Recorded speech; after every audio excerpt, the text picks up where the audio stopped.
Thank you. So what's like, we talk about this quite a bit, you and I, and just for the listeners and for Dave and Jeff, what's the biggest problem you see with sales in cybersecurity? What are the biggest issues you see sales reps struggle with? Well, I mean, first and foremost, everyone still thinks it's an extreme fear sale.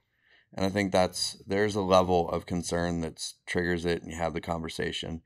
But you can't only lead with fear because then you turn off your potential buyer because you're losing some of the true value that you get out of a cybersecurity solution, which is save on resources, internal resources, and keeps you from having to go get other resources, which are very expensive. So there's that. The other thing is we've gotten to a point where I hear salespeople feature dump like crazy. They forget that on the other side of the conversation is somebody who is actually needs something of value that they can recognize, and talking about the bells and whistles, that has a very short value line. And so there's this term that a lot of people are in the sales world use, a away and a towards buyer.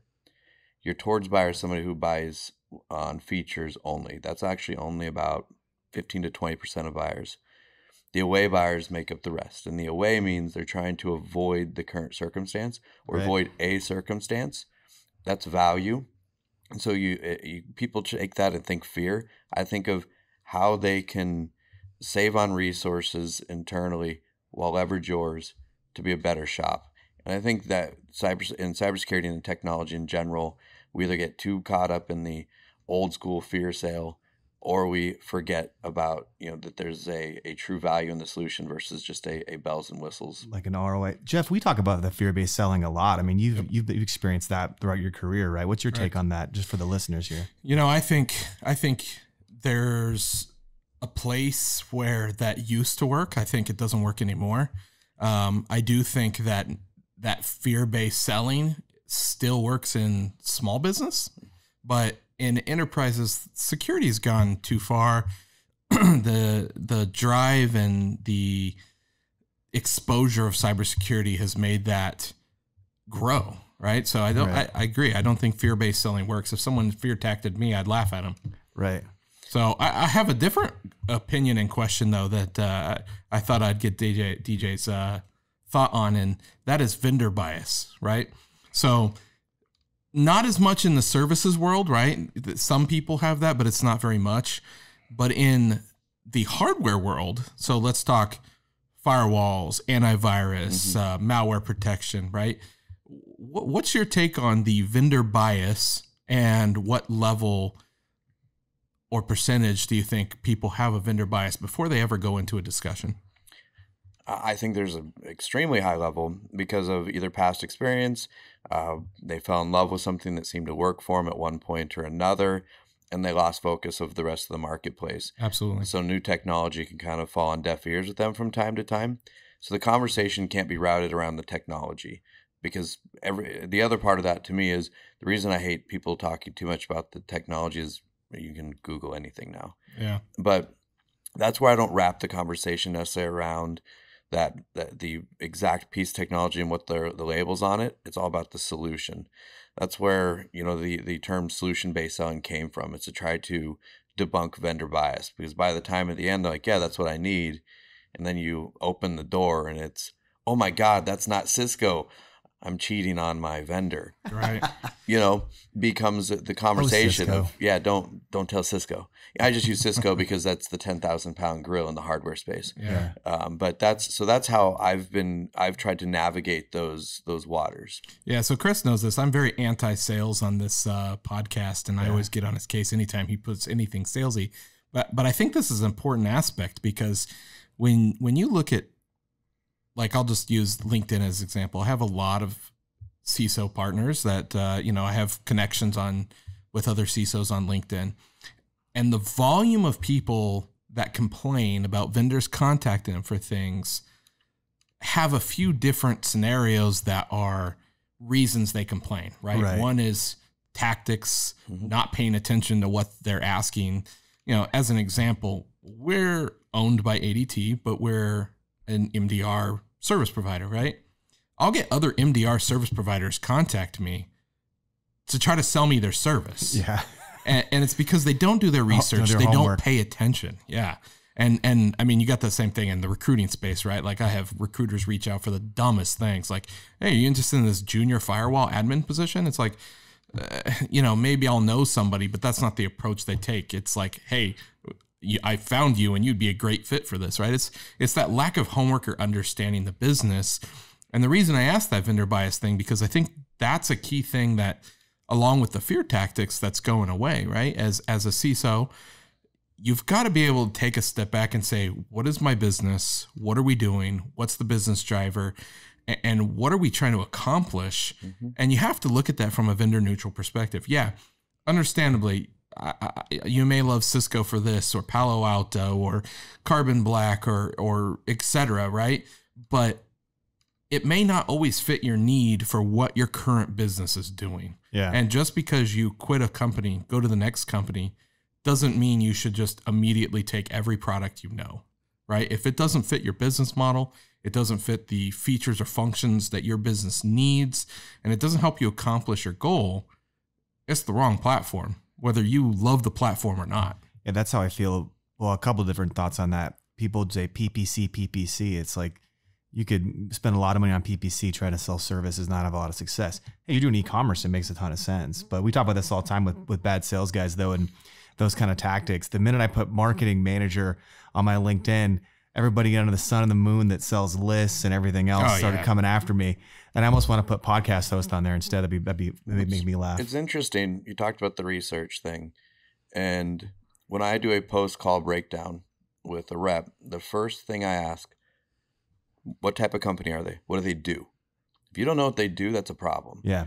Because different verticals have different ways of buying. They have different needs. Compliance is big, obviously. But in general, they have different ways of making decisions. You can't walk in to the type of organization, that has a board that's gonna be and try to sell the first guy on the phone. Right. It's a mistake. So you have to walk. I always ask, what what type of company? What do they do? Who were you talking to? What was the role? And tell me about that conversation, because I want to find, were you even speaking the right language based on those factors, and the size, so that's important. So you kind of get an understanding of what they may or may not face on a day over day. Like Jeff alluded to earlier, in the enterprise space, they know they need cyber. They have a budget allocated for it. That's already there. They're trying to identify the solution that's going to drive them forward in the amount of money that they have generally allocated, with a bit of error on either side, possibly. When you go into the mid-size shops, they may or may not. So therefore, you have to understand how they budget for new technology, how they budget for something new, and why do those decisions hit the front of the line. Yeah. Yeah, I mean, SIM is a perfect example of this, right? Like, we have customers who have CISOs, we have customers who have CIOs and a security department, but not necessarily a CISO. Mm-hmm. We have customers who, their CISO leaves and a new CISO comes in. Everybody's got their own opinion on a SIM, right? Who they like, who they don't. And I have a different opinion. My opinion is they all suck, but there's certain ones that have better features based on certain things you're doing, right? Depends on who you are. Like for us as an MDR service, we still believe that, we provide the best level of service on the platforms that we sell. But it doesn't necessarily mean that one platform we sell is good for everyone. Right. So you have to tailor it, understand their business, understand what they're doing, how big's their security team, what are their goals. And as a CISO, you got to understand all of those items and pick a vendor based on the overall picture and not just this one particular product. Yeah. I was in a situation where I joined a company long ago, and a new person came into the company and they said, well, I hate this platform. I want to go HP ArcSight everywhere. Well, the platform did exactly the same thing as the other platform that they had, and they spent millions of dollars transitioning it. A platform's a platform. Yeah, they all have little bells and whistles and features that make them better. And again, they all suck. Yeah. But they're necessary evil, and that's how we provide a service to the level we did. It's more about what is the customer doing to ensure that they're doing their side of the service, right? We got to make sure that they're giving us the visibility we need, the products we need, the logs we need, and building that picture. That's regardless of the platform. Right. So now, I think to both you guys' point, I'm shocked when I talk to people. They don't even take the time usually to go to like my LinkedIn and see what I have done. The only guy who's done it recently is Graham Graytech. Shout out to Graham, HR Rising. He wasn't even trying to sell me anything, but he actually went through and saw my background. So when we had our meeting, he had sort of a contextual conversation with me. And salespeople would be more effective if they did a little homework. And even people, we talk about getting jobs a lot, like analysts and you guys interviewing. Yeah. Do your homework on the company before you show up and be able to talk to them intelligently. It is amazing how many people come in and can't tell you what your company does. Yeah, I was just about to say that the bar for doing just a basic amount of research is so low. I mean, you literally have a platform that you can put terms in and it tells you anything about anything. Mm-hmm. You just have Skynet, right? Yeah. AKA Google. Google it. And that's a common theme. All the world's information is at your disposal. So how hard is it to research a company that you're about to speak to, or the company you're about to interview at, or a person you're about to make an offer to? I research every candidate that comes in here, whether they like it or not. I mean, that's what Google's for. You get kind of an idea of their background, who they are, what they're doing. Check out their gram, see what they're putting up. I mean, you kind of prejudge people before they come in. Yeah. You got to be open-minded. Form a lot of biases and prejudices. And then... I've actually had the good fortune, and I say that a lot of people would take this as the opposite, of not having a brand on my polo that was recognizable when I've been selling. And I find that that's made me a different salesperson than the guy with a brand that everyone recognizes on his polo when he walks in the room. It's made me have to sell with value to try to debunk the vendor bias. So that, I think, is something every salesperson that wants to see if they're worth a shit, put on a polo that no one knows, walk into a boardroom of a large company and have a conversation with confidence that you're willing to understand and articulate how to solve a potential need or problem. Yeah, and I think that's why you're here. That's why we're here. I mean, this is a much different business than a typical sales cycle, right? Or sales business of selling a product. Yeah. We're selling a service where we're really, truly trying to be a partner to the customer. So we take the time to understand and learn a lot more and try to make value, right? Yeah. Where, the Cisco guy may come in, not be a negative to Cisco here, because I love Cisco. I love a lot of vendors, but he may come in and say, well, this is my product, this is my price, take it or leave it. Quote guy. Yeah. I mean, when you have the market share to do that, that is true as well. It drives the process. I mean, why haggle when you can go right down the road? So hurry up, DJ, and get us the market share so we don't have to worry about it. Doing my best. I call those guys. Come on, Kobe, take that shot. In those big companies, with the nice polos, I would just say the nice polos with the big brand on them. They're paper pushers. Yeah. CenturyLink, what do they do best? Quote. IBM, same way. I mean, a lot of the big guys making a lot of enemies here. Yeah, they're able to do that. We're taking poops on lots of people right now. Yeah, I'm not saying CenturyLink service is bad. No, they might have great. I mean, everybody has a different opinion. I think all internet providers suck. So they all had downtime at one point or another. So they've all failed. Yeah. So this is really where this podcast goes. Game. Everything sucks. Yeah. Every sim sucks. It comes the internet out sucks. The expectation, the SLA is 100% uptime. Yeah. You suck. Yeah. But I think like the service might be great. The salespeople get roped into this process of quoting. So then when they leave a big named organization, they can struggle. It can be a struggle to adapt type of situation. Yeah. No, we had that here. We've hired people from some very, very large organizations, and that's the only place they've ever been.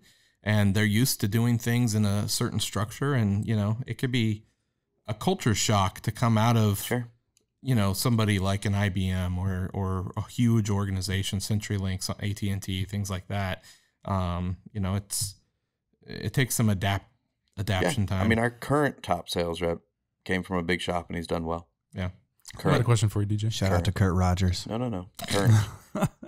Year's not over. Oh, that's right. Hold on. Is he going to change his last name or something? Yeah. No, I think DJ's saying he's going to outsell him. I think that's what he's saying. I like it. All right, I got a question for you, DJ. So I come from a DoD background, Yep. and no one's selling anything there. People are only buying. So Wrong. You're getting toilet seats for $1 million. we're buying toilet seats for $1 million. Or excuse me, you are buying toilet seats. Yeah, that's true. That's true. But anyway, so bear with me.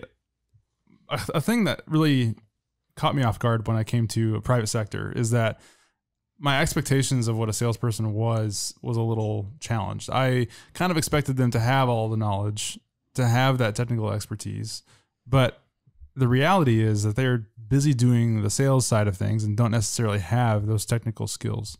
So what's your take on that? Can a salesperson be successful if they're not super technical?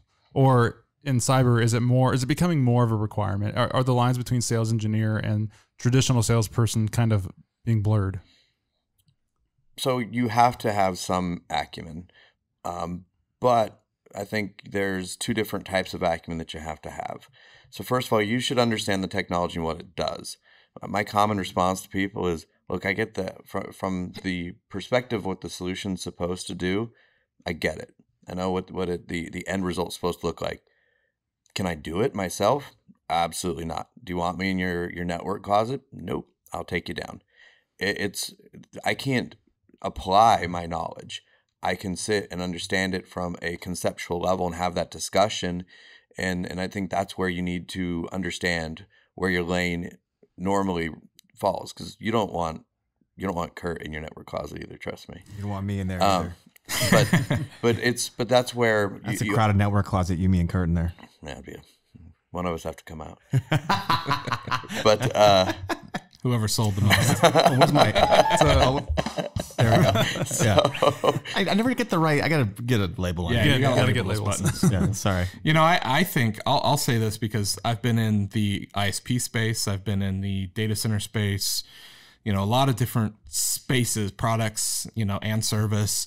And that's kind of why sales engineers were built, right? Like if you go to a Cisco's guys there to build a relationship, and the sales engineers there to help you technically sell, right? So, you may not have seen that in the DoD space, but I'd say most organizations have a robust sales engineering team. Yeah. I mean, even our partners, look at RSA, they have a very large set of sales engineers that are very skilled and very qualified that assist every sales guy. Yeah. Right. So it's about that dual approach and understanding. Yeah. It was just a very different experience for me coming here because it was a much smaller company at one point in time. And I was doing what I would consider sales engineering on several of these engagements or leading up to the engagement. Yeah. And this was kind of something on my part that I had to mature past, but I always had this angst of it. Like, why am I having to do this? This is so frustrating. How do they not know this? How are they selling this? How do they ever get these deals to begin with? So it's just kind of this disconnect that I've begun to realize the more I'm exposed to it. Some salespeople depend too much on their engineer and they get a bad reputation. Yeah.